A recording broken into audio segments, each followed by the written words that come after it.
율법을 온전히 지키지 못하는 우리로서는 도저히 구원을 받을 수 있는 길이 없구나라고 인정할 수밖에 없고 자신의 그 연약함을 한탄할 수밖에 없지만 하나님의 은혜, 곧 예수 그리스도를 통하여 우리에게 허락하신 구원의 계획을 인정하고 예수 그리스도를 믿음으로 구원을 받게 된다는 사실은 이 얼마나 큰 은혜며 율법보다도 더 위대한 새 언약이라는 것을 말씀하시는데, 이 율법이라는 것은 갈라디아서 3장 24절과 25절에 말씀하신 것처럼 초등교사, 이전에는 몽학선생이라고 그랬죠.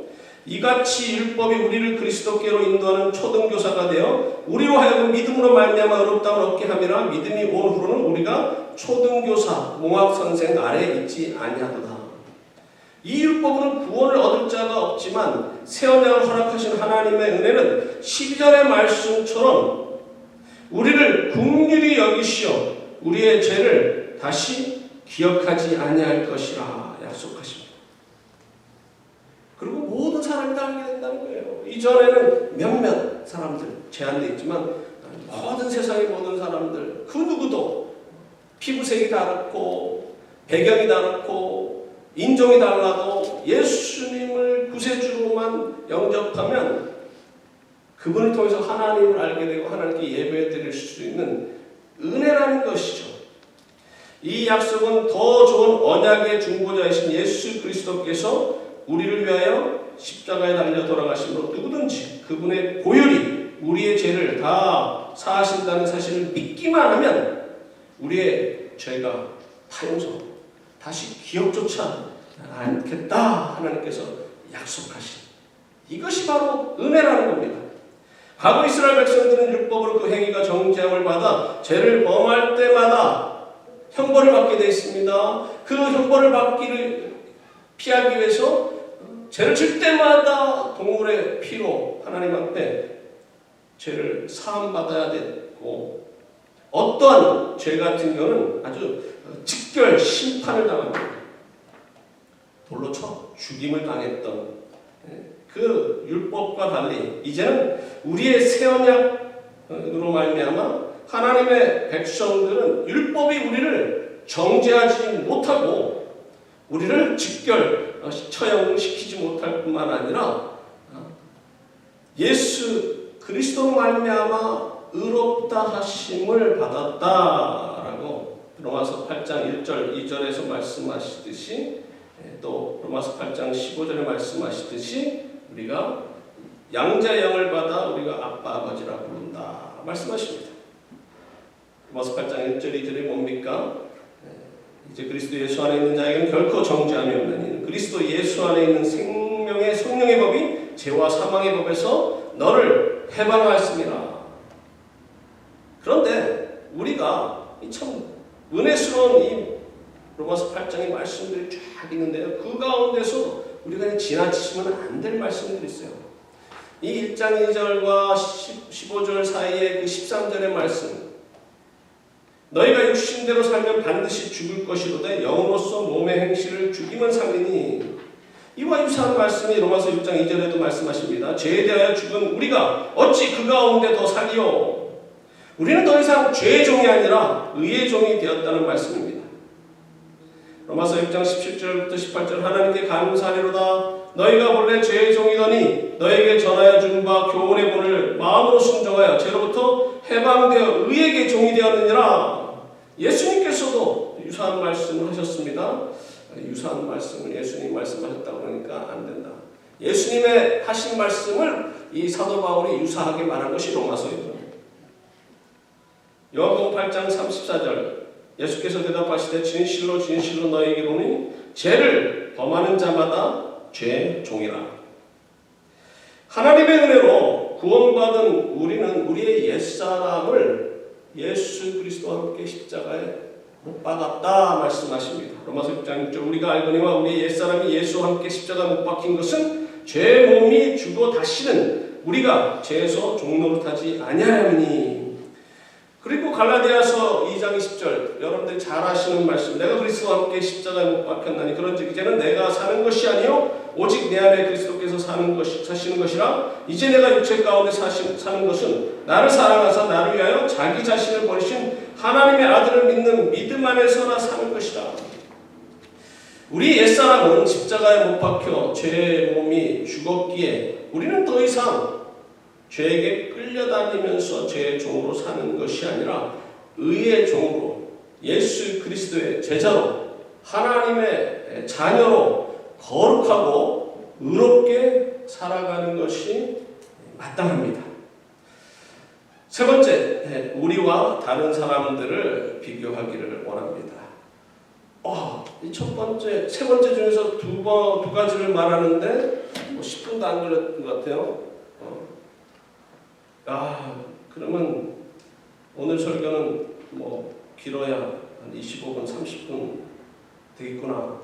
아이고, 지난주에 설교가 왜 이렇게 길었는지 저도 놀랐습니다. 제 생전에 설교를 1시간 넘게 한 적이 없었는데 지난주에 그 기록을 깼더라고요. 앞으로도 그 기록은 안 깨질 것 같은데 이 팬데믹이 도대체 뭐길래 자꾸만 이 말씀이 길어지는데, 물론 지난주보다는 길지는 않습니다만 세 번째가 아마 요게 한 30분 이상 걸릴 것 같습니다. 한 33분, 33초. 하나님께서 우리를 구원하시고자 창세전에 예수 그리스도 안에서 우리를 택정하신 이유와 목적이 무엇입니까? 바로 우리를 구원하시어 하나님의 백성이 되게 하신 이유는 우리와 화목하시기 원하셔서 우리를 구원하셨어요. 고로새서 1장 10절, 그의 십자가의 피로 화평을 이루사 만물 곧 땅에 있는 것들이나 하늘에 있는 것들이 그로 말미암아 자기와 화목하게 되기를 기뻐하심이라. 죄 문제를 해결받아 하나님과 화목하게 된 우리들에게 예수 그리스도께서 더 좋은 언약의 보증이 되셨다고 이 앞장 히브리서 7장 22절에 말씀하신 것을 지난번 제가 언급을 드렸죠. 또한 이를 확실히 하시기 위하여 우리로 하여금 성령님의 인치심을 받게 하셨고, 또한 성령의 은사를 모든 하나님의 백성들에게 허락하셔서 더 아름다운 직분을 달성하신 예수 그리스도께서 하나님의 나라와 영광을 위하여 사셨던 것처럼, 그 뜻을 이루신 것처럼 우리로 하여금 직분을 주셔서 하나님께 영광을 돌리기를 원하신다는 거예요. 지난 2주일 연속으로 성령님에 관한 말씀을 드리면서 언급한 말씀, 구약 시대에는 특정한 인물들, 왕이나 사사들, 이런 특정한 인물들에게 하나님의 사역을 맡겨주시기 위하여 성령님이 임하셨지만 오순절 역사 이후에 모든 사람들에게 능력으로 임하게 하신 그 이유가 뭘까요? 예를 들어서 구약에서는 12지파 중에 한 지파의 레위 지파를 구별하셔서 하나님께 제사를 드리는 일과 성막에서의 일을 감당하게 하셨지만, 지금은 주님을 믿는 모든 사람들을 왕같은 제사장으로 불러주셨어요. 그래서 모두가 다 말씀을 전하며 또 교회의 일을, 사역을 감당하게 하셨는 것이죠. 이런 사실을 베드로전서 2장 9절에서 말씀하고 계시는데요. 이 말씀을 근거로 마틴 루터가 종교개혁 당시에 만인 제사장론을 주장하면서 로마 교황청과 대립했던 것이죠. 시카고에 있을 때 펠로십 교회라는 교회가 있었습니다. 지금 목회하시는 목사님, 아직도 목회하시는지 모르지만 오래 지금 사역하고 계시는데 아주 목회를 잘하셔서 교회가 든든히 쓰고요. 이전에 부흥했던 상당히 큰 교회인데 더 부흥되고 있지만, 그 전에 계셨던 한 목사님이, 그분도 실력도 있고요, 제자 훈련을 참 잘하시는 분이에요. 근데 이분이 딱 작은 실수 하나를 한 게 뭐냐면, 제자 훈련을 한 다음에 그것을 수료한 사람들에게 작은 목사라는 타이틀을 주셨다는 거예요. 시간이 지나니까 이 타이틀을 받은 사람들이 이 담임 목사에게 반기를 들면서 우리도 당신과 같은 목사인데 왜 우리와 함께 의논하지 않고 혼자서 모든 교회 일을 하려고 하느냐 불만을 토로하는 바람에 교회 사역에 어려움을 겪게 됐고요. 결국 그 담임 목사는 교회를 떠나게 되었고 그 일로 인해서 많은 분들이 교회를 떠나게 되었던 것이죠. 베드로전서 2장 9절의 말씀이 그런 뜻입니까? 너희는 다 왕같은 제사장이니 지금 목사들이 하는 설교나 축도나 세례를 주는 것이나 성만찬식을 뭐 다 할 수 있다 그런 것은 아니죠. 모든 사람들에게 각각 다른 은사를 주셨는데 그 어떤 은사도 중요하지 않은 은사가 없고요. 어떤 은사가 다른 은사보다도 더 귀하고 더 높은 은사라고 구별 지을 수 없습니다. 한 분, 한 성령을 통해서 동일하게 모든 사람들에게 주시는 은사는 다 중요하고요. 다 귀한 겁니다. 이 여러 은사를 주셔서 이 직분들을 맡겼는데 그 중에 중요한 두 가지를 언급하고 싶습니다. 그 두 가지는 고린도후서 3장에서부터 5장까지에서 찾아볼 수가 있는데요. 먼저 고린도후서 3장 6절 보면 그가 또한 우리를 새 언약의 일꾼 되기에 만족하게 하셨으니 율법 조문으로 하지 아니하고 오직 영으로 함이니 율법 조문은 죽이는 것이요 영은 살리는 것이라. 이 새 언약의 일꾼 되어서 사역을 맡기시는 이 사역은 영을 살리는 사역이라고 말씀하세요. 그리고 고린도후서 4장 5절 6절 우리는 우리를 전파하는 것이 아니라 오직 그리스도 예수의 주되신 것과 또 예수를 위하여 우리가 너희의 종된 것을 전파함이라. 어두운데 빛이라 말씀하셨던 그 하나님께서 예수 그리스도의 얼굴에 있는 하나님의 영광을 아는 빛을 우리 마음에 비추셨느니라.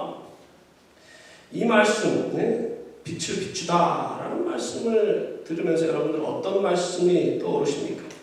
바로 아까 잠깐 언급했던 베드로전서 2장 9절의 말씀이 떠오르지 않으십니까? 너희는 택하신 족속이요 왕같은 제사장들이요 거룩한 나라요 그의 소유가 된 백성이니 그렇게 삼아주신 이유가 뭐라고요? 이는 너희를 어두운 데서 불러내어 그의 기이한 빛에 들어가게 하신 이의 아름다운 덕을 선포하게 하려 하심이라. 예수 그리스도의 그 복된 복음, 그 아름다운 덕을 전하는 바로 복음 전파의 직분을 우리에게 주셨다는 것이죠. 우리가 보통 말하기를 지상명령이라는 예수님께서 승천하시기 전에 우리에게 명령하신 The Great Commission을 지상명령이라고 말하는데요. 저는 이 해석보다는 우리에게 당부하신 가장 위대한 사명이라고 해석하는 것을 더 좋아합니다. 그냥 지상명령. 별로 그 마음에 와닿지 않아요. 가장 위대한 사명, 이 복음 전파예요. 우리에게 명령하시고 당부하신 위대한 사명이 바로 복음을 땅끝까지 전파하는 것이요. 이 사명은, 이 직분은 영광스러운 사명이라 말씀하셨고 예수 그리스도를 믿어 구원받은 모든 사람들이 반드시 이행해야 될 명령입니다. 사명입니다. 의무입니다. 하나님께서는 왜 구약에서는 여러 민족 중에 한 나라 이스라엘을 택하시어 당신의 백성 삼아주시고 그 가운데 특정 인물에게 성령을 허락하셨다는 것이 왜 지금에 와서는 모든 어떤 민족이든 다 예수만 믿으면 성령을 주시는 그 기쁘신 뜻이 무엇일까요? 성경에는 이런 확장적인 것, 한 사람 아브라함을 택하셔서 언약을 맺으시고 믿음의 조상으로 삼아주시고 그 자녀들이 한 민족을 이루게 하시고 이스라엘이라는 나라를 세우게 하시고 또 그 사람의 자손 가운데 예수 그리스도를 보내주시어 인류를 구원하시는 하나님의 그 확장적인 구원의 사역, 물론 그게 맞는 거지만 저는 오늘 본문을 통해서 또 다른 이유가 있을 것이라 생각해요. 그 이유가 뭘까요? 하나님의 사역을 위하여 부르심을 받게 되고 예수님을 믿게 되면요, 그 어느 나라 어느 민족이든지 부강한 나라입니다. 복음을 받아들이면 강해져요. 잘 살게 됩니다. 근데 강한 나라가 되고 잘 살게 하신 그 뜻이 뭐냐는 거예요. 야, 너희들 기특하다. 나를 믿었어. 내가 너희들 물질 축복할게. 잘 먹고 잘 살아라가 아니에요. 강하게 만드셨고 물질의 축복을 주셨던 것은 약한 자들을 도와주고 다른 약한 나라에 가서 복음을 전하기 위해서 그런 축복을 주셨는데, 이 인간들이, 욕심이 많은 인간들이, 자꾸 넘어지는 인간들이 그 뜻을 깨닫지 못하고요, 자만해져요. 자기밖에 몰라요. 이스라엘 민족이 그렇습니다. 선민의식에 있어서 입각해서 아주 자기들만 잘났어요. 이방 사람들은 아유 깨끗하지 않은 개 같은 존재, 아니 무시하버리고 자기들밖에 몰라요. 지금까지도 좀 그런 성격들을 좀 갖고 있어 타민족의 지탄을 받고 있는데, 그리고 복음을 먼저 받았으므로 강대해지고 항해 기술이 발달되어 배를 만들어서 다른 곳에 가서 복음을 전하게 하셨던 하나님의 뜻을 깨닫지 못하고 다른 나라에 침략해가지고 다른 나라들을 자기 식민지로 삼았던 그 유럽의 많은 크리스천 국가들, 종교 탄압으로 인하여 더 이상 영국에서 신앙생활하기가 힘들어 신앙의 자유를 위하여 신대륙에 도착했던 퓨리탄들, 원주민들의 도움을 받아 정착할 수 있었으며 하나님 중심, 교회 중심, 말씀 중심의 삶을 살았기에 강대해지고 잘 살게 해주신 것은 주위의 약한 자들, 특별히 이전에 살던 원주민들, 또 그들이 자기네들 정착하는 데도 도움을 줬는 생명의 은인들이 아닙니까? 그들과 잘 서로 화목하게 지내면서 예수 그리스도의 복음을 전하는 것이 하나님의 뜻인데 그들을 힘으로 억압합니다. 그들의 삶의 터전을 빼앗습니다. 그리고 쫓아내버려요. 그리고 저들을 아예 그냥 민족 말살 정책을 펴서요, 한 곳에 몰아놓고 돈만 막 줍니다. 그리고 거기에 카지노 같은 걸 막 칩니다. 너희들은 그 돈 가지고 열심히 갬블링이나 하고 마약하고 그러다가 사라져버려라. 아예 그냥 자기네들만 살게 해서 점점 구십자를 줄이게 하고, 그것으로 부족해서 유럽의 많은 크리스천과도 마찬가지지만 아프리카에 가서 참 순진하게 살던 그 흑인들을 강압적으로 데려와서 노예를 시켰고, 그 일에 크리스천들도 동조했던 것이 바로 이 미국입니다. 그리고는 자기네들의 행동을 정당화시키면서 하나님 말씀을 인용해요. 저들은 하나님의 저주를 받은 함의 자손이기 때문에 우리가 저들을 물건 취급하고 막대하고 죽여도 상관없다. 그 전통이 KKK한테도 넘어갔어요.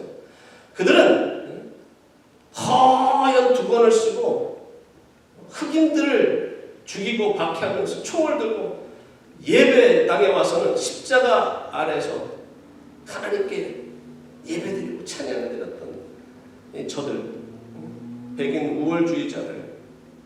아니, 어디 성경에서 흑인들이 하나님의 저주를 받았다고 그러고 함의 자손이라고 어디 나와 있어요? 아버지 노아에게 저주를 받았고 함이 아니라 그 아들 가나안이 저주를 받았어요. 그리고 지난번에도 언급했듯이 이 흑인들이 함의 자손이라는 것, 그걸 무엇을 그렇게, 무슨 근거로 그렇게 주장합니까? 그리고 하얀 피부색이 검은 피부색보다 더 우월하다고 유전학적으로 주장할 수 있습니까?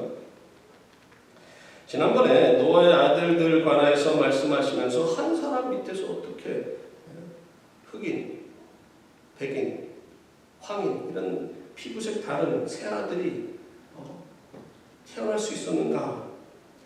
제가 설명드리면서 저희가 뭐라고 추측한 내용 여러분 기억하십니까? 바로 죄 때문이에요. 죄로 인하여 홍수가 임했고 홍수로 인하여 지구의 환경이 달라지면서 몸에 좋지 않은 직사광선을 막아주었던 그 궁창 위에 물이 쏟아져 내림으로 사람의 수명이 1000년 가까이 살 수 있었던 것이 200살 밑으로 뚝 떨어집니다. 쉽게 바뀌던 피부색, 지역에 따라 그 직사광선을 오래 쬐인 곳에 사는 자는 점점 더 검어지지만 이전처럼 집안에서 며칠 있다 보면 다시금 하얗게 되던 피부가 더 이상 하얗게 되지 않았을까 추측. 제가 그랬잖아요. 바깥에서 막 이렇게 여러 가지 돌아다니고 그러니까 막 시커매졌어요. 집에 와서 조금 있으니까 몇 시간 전에 이렇게 좀 황인이 됐다가 나중에는 피곤해 나가기 싫어 그러면 그 다음 날 아예 백인이 된다든지 그러지 않았을까. 그런 추측을 했는데요. 여기서 제가 한 가지 더 붙인다면 원죄와도 연관되지 않나. 마치 아담의 범죄함으로 원죄가 자손들에게 전해지듯이 노아 홍수 이후에 우리의 삶의 터전도 바뀌었고 그들의 피부색 역시 유전학적으로 전이 돼버린 것이 아닐까. 죄가 전이 되듯이 피부색 고정된 것도 그냥 전이 되지 않았을까. 이런 추측도 해봅니다. 정확히는 모르겠어요. 지금 미국에서 조지 플로이드의 죽음으로 인하여 인종차별에 대한 항의 시위가 거세게 불고 있고요. 시애틀시 같은 경우는 데모자들의 손에 넘어갔고 자치구역이 되어버렸어요. 경찰들이 다 쫓겨나고 시 외곽에 배치되어 있는 상황입니다. 이 트럼프는 시애틀 시장과 워싱턴 주의 주지사에게 데모자들을 속히 쫓아내지 않으면 내가 그들을 직접 쫓아내겠다 하니까 시애틀 시장은 그냥 가만히 놔두라고 왜 강압적으로 쫓아내려고 그러냐. 그거 역시 헌법에 위배되는 것이다 하면서 대통령 말을 귀담아 듣지 않고 있습니다. 어쩌면 이런 사태가 벌어진 것은 인과응보라고 말할 수 있습니다. 흑인들의 인권이 많이 나아졌다고 하나 아직도 그들은 차별 대우를 받고 있습니다. 이전에 흑인 대통령이 나왔을 때는 흑인에 대한 처우가 많이 좋아지겠구나 기대를 했는데 그 오바마 역시 상류층의 한 사람이다 보니까 상류층의 다른 하원들, 상원들 눈치를 봐서 그러는지 돈 많은 사람들의 눈치를 봐서 그러는지 기대만큼 그렇게 향상되지 않았습니다. 여러분 흑인이 사는 곳 가보시면 느끼시지 않습니까? 벌써 도로부터가 달라요. 얼마나 도로가 울퉁불퉁하고요. 집도 낡았고 그 근처에 은행들도 별로 없어서 그들이 월급을 받으면 그 체크를 은행에 디파짓하기가 힘들어서 커런시 익스체인지 같은 데 가서 서비스 피를 내고 돈으로 환전해야 되는 불편함이 있습니다. 어떤 분들은 그럴 겁니다.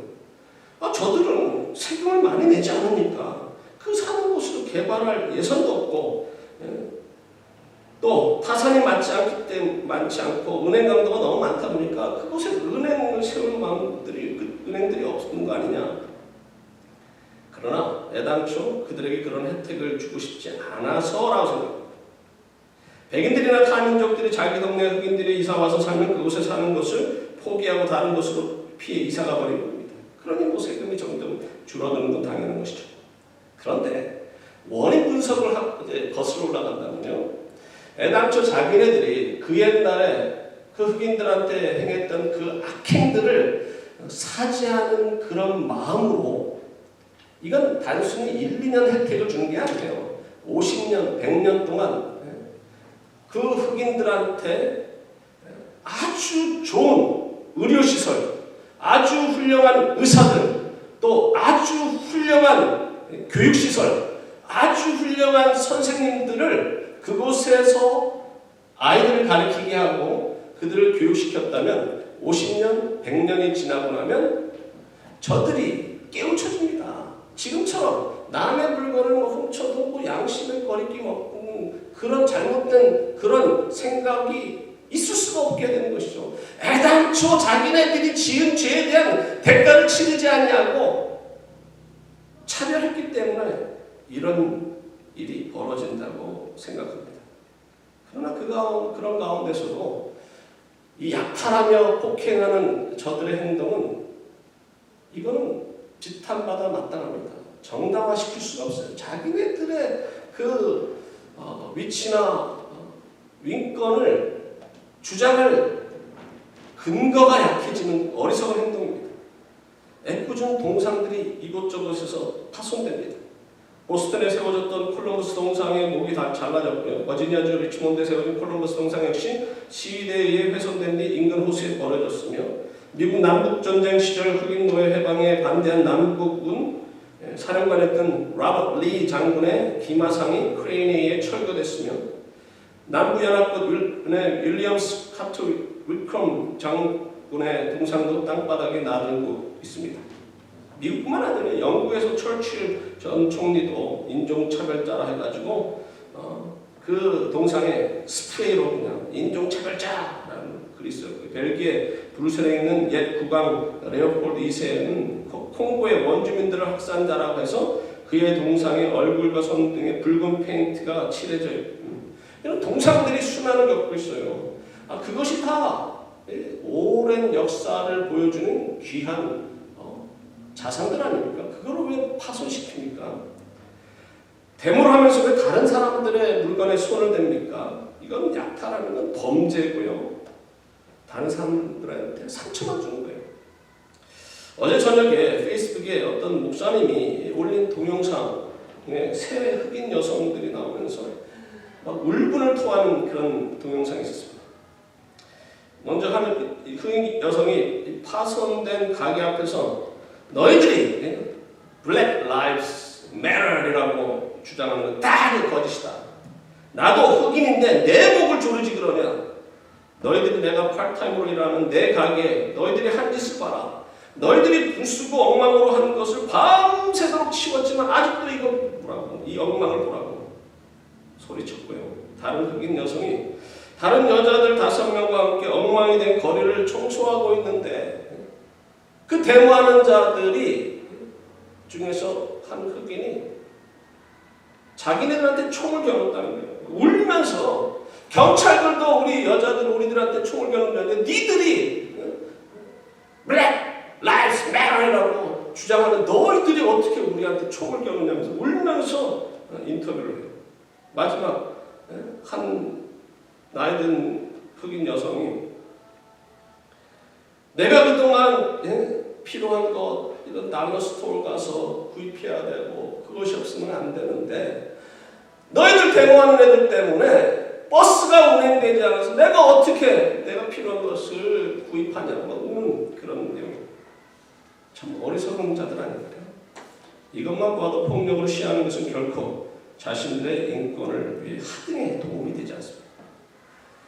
그리고 두 번째로 또 다른 직분은 고린도서 5장 18절에 말씀하시는데 모든 것이 하나님께로서 났으며 그가 그리스도로 말미암아 우리를 자기와 화목하게 하시고 또 우리에게 화목하게 하는 직분을 주셨으니 하나님과 화목하게 된 우리에게 직분을 주셨는데 이 직분은 모든 사람들하고 화목하게 하는 직분을 주셨다는 거예요. 그렇기 때문에 계속 제가 언급하고 있는 온유한 자가 되라는 말씀과 연관이 됩니다. 사람들은 참 이상하죠. 많은 사람들이 아주 못된 습관이 있어요. 강자에게는 약하고 약자에게는 강하다. 아주 못된 습관. 그동안 백인들에게 차별 대우를 받아 울분에 찬 흑인들이 왜 다른 아시아인들에게 화풀이를 합니까? 왜 한인 가게들을 150여 약탈을 합니까? 지난 월요일 아침 6시 30분에 LA 근처 리알토에 사는 61세 김모 씨가 이 버스 안에서 한 흑인에게 무차별 폭행을 당했습니다. 그 흑인은 차이니스 바이러스가 나는 싫다고 하면서 그 한국 남자를 버스에서 그냥 내동댕이 쳐버렸어요. 얼굴에 그냥 무차별 폭행을 했어요. 서던 캘리포니아 공원에서 운동을 하던 필리핀 여성에게 한 백인 할머니가 그렇게 욕을 하다면서 이 세상을 떠나라. 이 나라에서 없어져 버려라. 너가 어디서 왔는지 모르겠지만 내 살던 곳을 꺼져라 하면서 계속 F욕을 하는 거예요. 이 노망한 할머니가 이런 인종차별하는 것이 한두 번이 아니고 여기저기 들어보니까 그 여자가 계속 동영상에 떠요.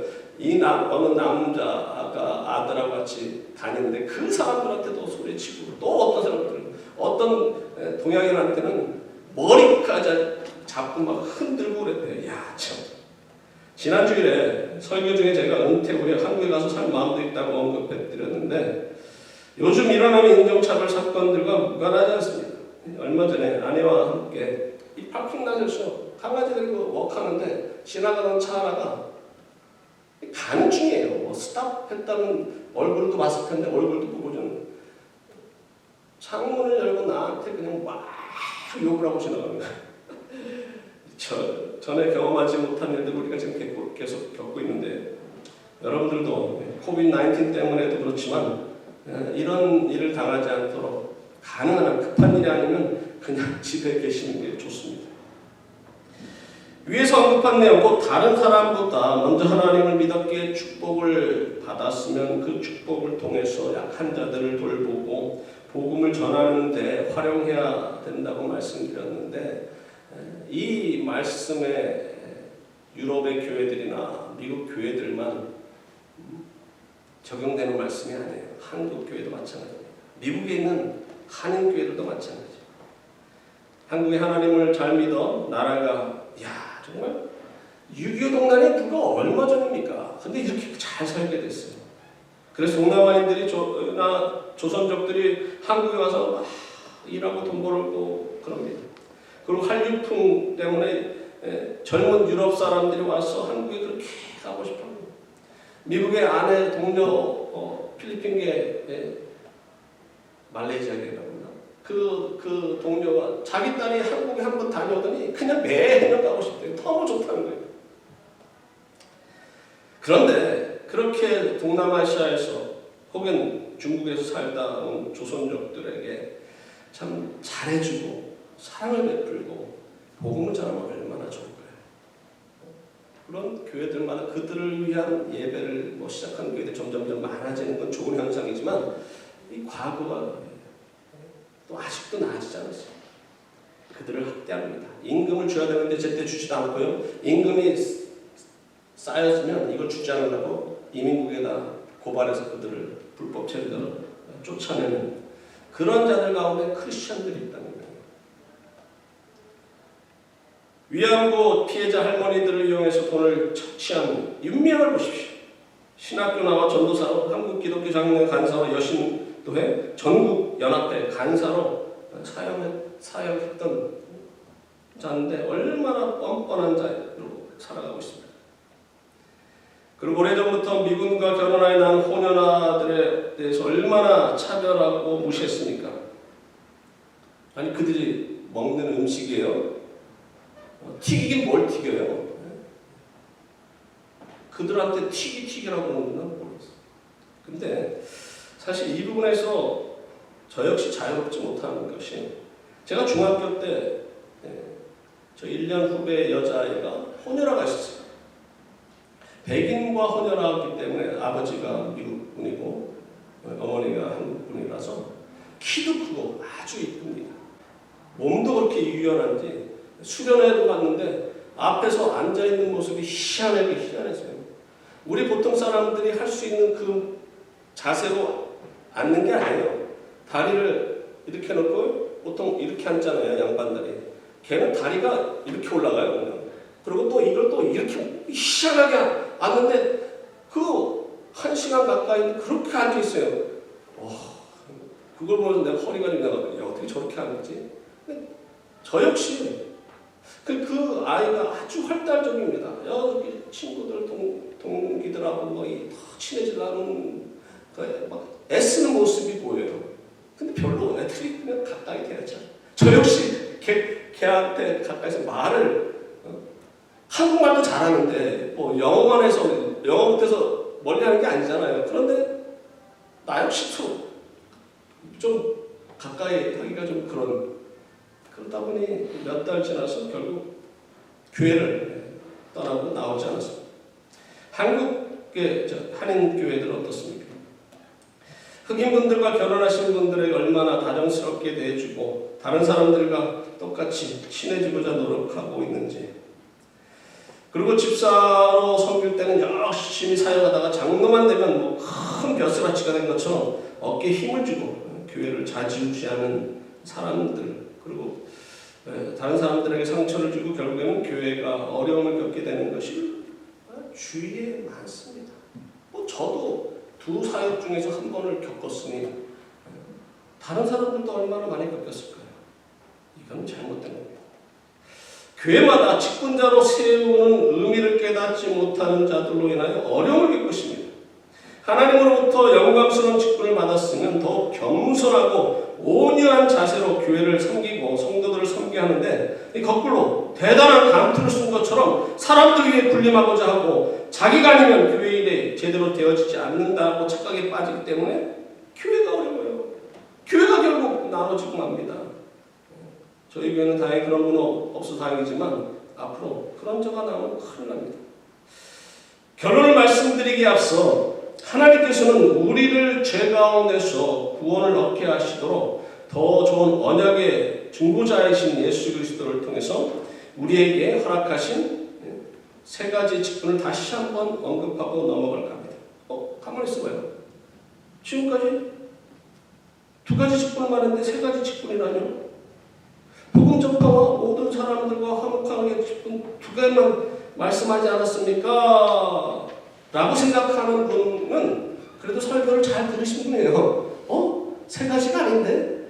그런데 처음에 말씀을 들으면서 두 가지만 말고 결론을 말한다?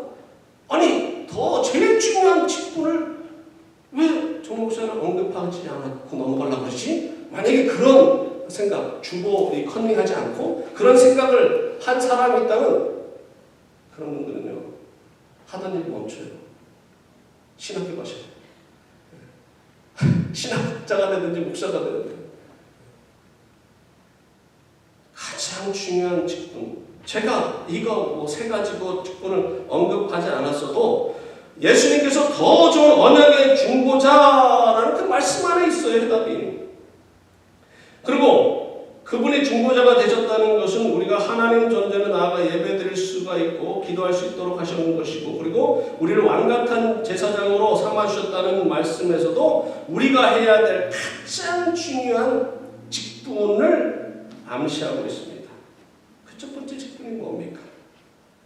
우리로 하여금 자녀로 삼아주신 이유가 바로 하나님께 영광을 돌리기 위함이요, 이를 위해서 가장 먼저 해야 될 우리의 직분은 하나님께 예배드리는 거예요.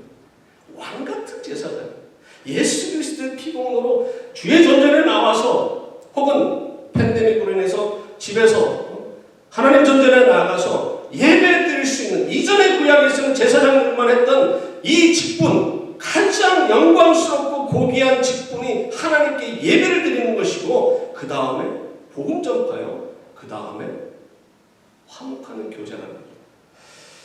그런데도 이 안타깝게도 제가 이렇게 구글에서 쭉 이렇게 살폈어요. 이전에도 사람들 이 세 가지를 이렇게 말하는 사람 내가 없었던 것 같고, 또 저랑 똑같은 생각을 갖고 있는 분이 계시는데 없어요. 보통 3대 교회의 3대 사명, 예수님이 하셨던 프리칭, 티칭, 힐링이라, 이게 3대 사역이에요. 그리고 마태복음 28장에 근거해서 제자 삼고 세례주고 가르쳐 지키게 하라, 이것이 교회 3대 사명이래요. 근데 3대 사명에는 제가 언급한 다 들어가지 않고 5대 사명에는 있더라고요. 교회 5대 사명. 첫째는 예배요, 둘째는 전도요, 셋째는 봉사요, 넷째는 교육이요, 다섯 번째는 교제, 이 코이노니아.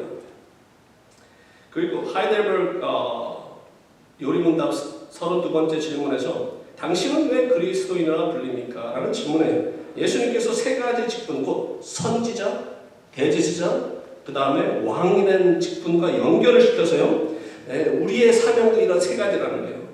나는 선지자로서 대답하기를, 나는 선지자로서 그의 이름의 증인이 되며 제사장으로서 나 자신을 감사의 산 제물을 그분께 드리고, 또 왕으로서 이 세상에 사는 동안은 자유롭고 선한 양심으로 죄와 마귀에 대항하여 싸우고 이후로는 영원히 그와 함께 모든 피조물을 다스릴 것이니라. 근데 이거는요, 예수님의 직분이지 거기다가 우리 직분을 갖다 끼워 맞추려는, 우리가 뭐 왕 같은 제사장이라고 해서 뭐 군림한다. 그러니까 다른 사람 앞에서 군림하면 안 되니까 죄와 싸워서 군림한다 이렇게 하는데 좀 억지가 있어요. 그래서 제가 세 가지 말하는 이 직분도 과연 뭐 나쁘지 않다. 오늘 본문과 고린도후서 3장부터 5장까지 있는 말씀을 근거로 우리의 새 직분은 예배와 복음 전파와 모든 사람과 화목하는, 여기에는요 구제도 들어갑니다. 여기에는 사랑하는 거죠. 서로 사랑하는 거죠.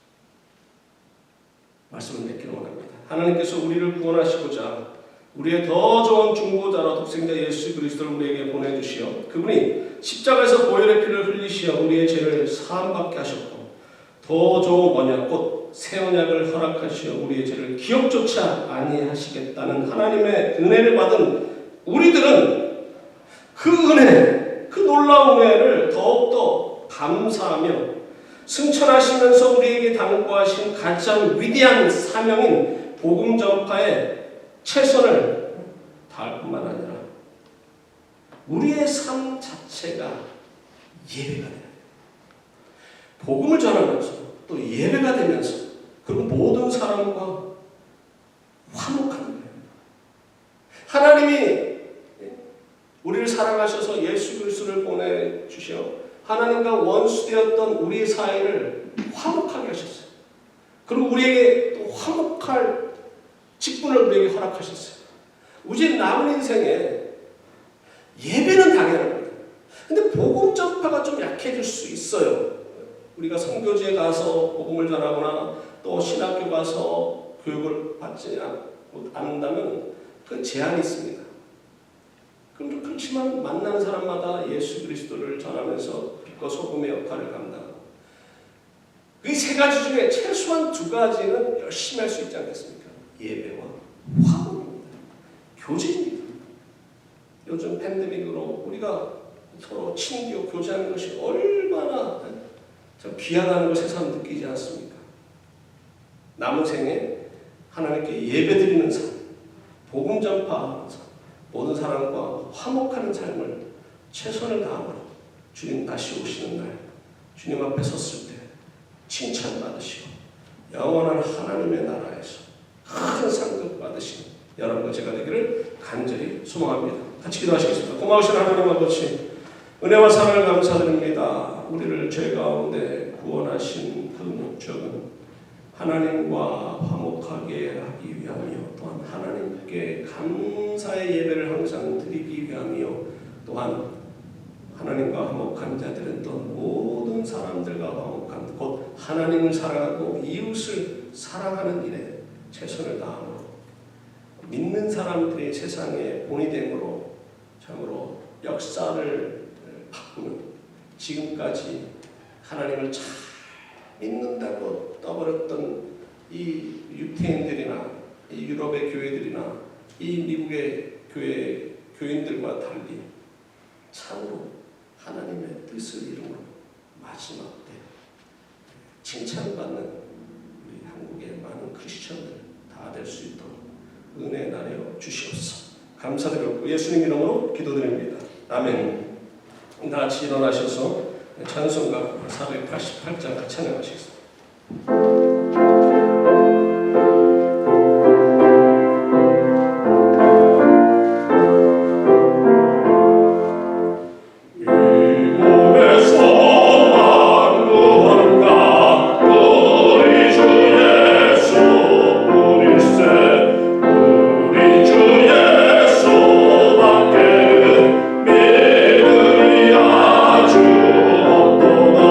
전하의 완성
십자가에서 보혈의 피를 흘려주시고 죽은 자 가운데서 3일 만에 부활하시어 우리의 더 좋은 언약의 중보자가 되어주신 예수 그리스도의 놀라우신 은혜와 우리를 사랑하시어 자녀 삼아주시고 주님의 놀라운 은혜 가운데서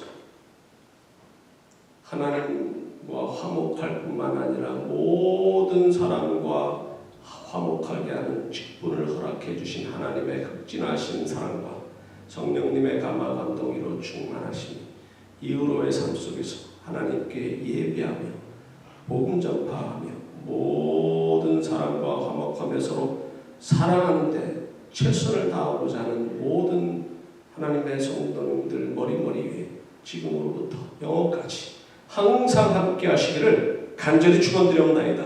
아멘.